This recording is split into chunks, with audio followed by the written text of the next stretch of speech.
योगी आदित्यनाथ 5 बार गोरखपुर से सांसद रह चुके हैं और फिलहाल वे उत्तर प्रदेश के मुख्यमंत्री पद पर हैं। 5 जून 1972 को जन्मे योगी आदित्यनाथ के मुख्यमंत्री बनने तक की कहानी बहुत दिलचस्प है और मैं दावे के साथ कह सकता हूं कि अगर आप इस वीडियो के अंत तक हमारे साथ बने रहे तो आप योगी आदित्यनाथ के पूरे जीवन के बारे में जान जाएंगे। बात 2 दशक पहले की है।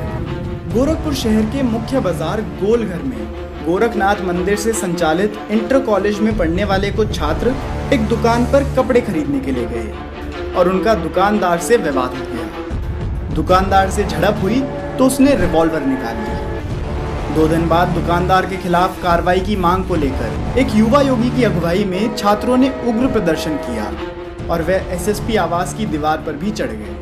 ये जवान योगी कोई और नहीं बल्कि खुद योगी आदित्यनाथ ही थे, जिन्होंने कुछ समय पहले ही 15 फरवरी 1994 को नाथ संप्रदाय के सबसे प्रमुख मठ गोरखनाथ मंदिर के उत्तराधिकारी के रूप में अपने गुरु महंत अवेद्यनाथ से शिक्षा ली थी। गोरखपुर की राजनीति में एक एंग्री यंग मैन की यह धमाकेदार एंट्री थी। ये वही दौर था जब गोरखपुर की राजनीति पर 2 बाहुबली नेता हरिशंकर तिवारी और वीरेंद्र प्रताप शाही की पकड़ कमजोर हो रही थी। युवाओं और खासकर गोरखपुर विश्वविद्यालय के सवर्ण छात्र नेताओं को इस एंग्री यंग मैन में हिंदू महासभा के अध्यक्ष रहे महंत दिग्विजयनाथ की छवि दिख रही थी और वे इसी उम्मीद को लेकर योगी आदित्यनाथ के साथ जुड़ते गए। अब ये योगी हिंदुत्व के सबसे बड़े ब्रांड नेता के रूप में स्थापित हो चुका है। दिल्ली के बाद बिहार में करारी हार से उत्तर प्रदेश में अपने प्रदर्शन को लेकर चिंतित भाजपा में कुछ साल पहले ही उन्हें मुख्यमंत्री पद के चेहरे के रूप में पेश करने की चर्चा हो रही थी। 2016 मार्च में गोरखनाथ मंदिर में हुई भारतीय संत सभा की चिंतन बैठक में आरएसएस के बड़े नेताओं की मौजूदगी में योगी आदित्यनाथ को मुख्यमंत्री बनाने का संकल्प लिया गया। तब संतों ने कहा, हम 1992 में एक हुए थे तो ढांचा तोड़ दिया, अब केंद्र में अपनी सरकार है, सुप्रीम कोर्ट का फैसला हमारे पक्ष में आ जाए तो भी प्रदेश में मुलायम या मायावती की सरकार रहते राम जन्मभूमि मंदिर नहीं बन पाएगा। इसके लिए हमें योगी आदित्यनाथ को मुख्यमंत्री बनाना होगा। उत्तराखंड के गढ़वाल के एक गांव से आए अजय सिंह बिष्ट के योगी आदित्यनाथ बनने के पहले के जीवन के बारे में लोगों को ज्यादा कुछ नहीं मालूम, सिवाय इसके कि वे हेमवती नंदन भगोना विश्वविद्यालय गढ़वाल से विज्ञान स्नातक हैं और उनके परिवार वाले ट्रांसपोर्ट बिजनेस में हैं। गोरखनाथ मंदिर में लोगों की बहुत आस्था है। मकर संक्रांति पर हर धर्म और वर्ग के लोग बाबा गोरखनाथ को खिचड़ी चढ़ाने आते हैं। महंत दिग्विजयनाथ ने इस मंदिर को 52 एकड़ में फैलाया था। उन्हीं के समय गोरखनाथ मंदिर हिंदू राजनीति के महत्वपूर्ण केंद्र में बदला, जिसे बाद में महंत अवेद्यनाथ ने और आगे बढ़ाया। गोरखनाथ मंदिर के महंत की गद्दी का उत्तराधिकारी बनने के 4 साल बाद ही महंत अवेद्यनाथ ने योगी आदित्यनाथ को अपना राजनीतिक उत्तराधिकारी बनाया। जिस गोरखपुर से महंत अवेद्यनाथ 4 बार सांसद रहे, उसी सीट से योगी आदित्यनाथ 1998 में 26 वर्ष की उम्र में लोकसभा पहुंचे।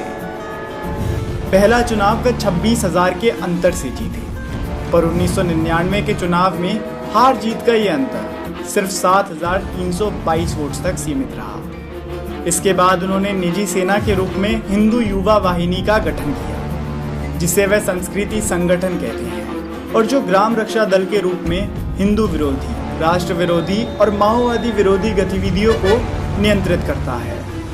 दोस्तों, मैं आपको एक फैक्ट बताऊं तो हिंदू युवा वाहिनी के खाते में गोरखपुर, देवरिया, महाराजगंज, सिद्धार्थनगर से लेकर माओ आजमगढ़ तक मुसलमानों पर हमले और सांप्रदायिक हिंसा भड़काने के दर्जनों मामले दर्ज हैं। खुद योगी आदित्यनाथ पर भी हत्या के प्रयास, दंगे करने, सामाजिक सद्भाव को नुकसान पहुंचाने, 2 समुदाय के बीच नफरत फैलाने, धर्मस्थल को क्षति पहुंचाने जैसे आरोपों में 3 केस दर्ज हैं। योगी आदित्यनाथ का नाम कुछ घटनाओं में भी शामिल है। इन घटनाओं की शुरुआत महाराजगंज जिले में पंचरुखिया कांड से होती है, जिसमें योगी आदित्यनाथ के काफिले से चली गोली से समाजवादी पार्टी के एक नेता के सरकारी गनर सत्यप्रकाश यादव की मौत हो गई। मामला सीबीसीआईडी को सौंपा गया और उन्होंने जांच में योगी को क्लीन चिट दे दी।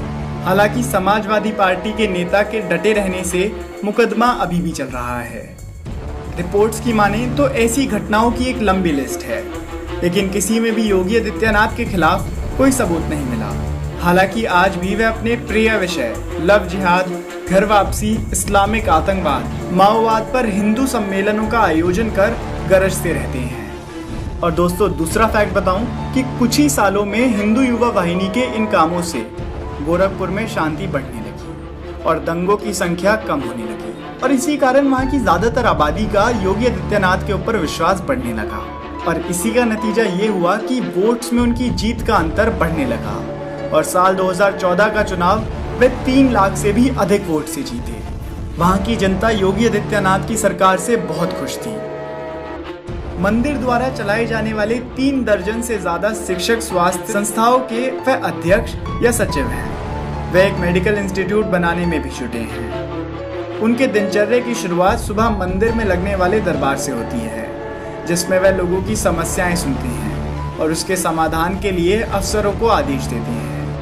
इसके बाद क्षेत्र की समस्याएं लोक अर्पण के कार्यक्रमों और बैठकों में व्यस्त हो जाते हैं। दोस्तों, ये थी योगी आदित्यनाथ की जीवन की कहानी। इस वीडियो में हमने ज़्यादा से ज़्यादा कोशिश करी कि हम एक न्यूट्रल पक्ष रखें, पर अगर भूल से भी हमने किसी की ज़्यादा तरफदारी कर दी हो तो उसके लिए मैं आपको पहले ही बताना चाहता हूँ कि ये वीडियो किसी भी कम्युनिटी या ग्रुप से जुड़ी हुई नहीं है। ये वीडियो हमारे इंटरनेट रिसर्च पर बेस्ड थी। तो अगर आपको ये वीडियो पसंद आई हो तो आप इस वीडियो को लाइक करके हमारा मनोबल बढ़ा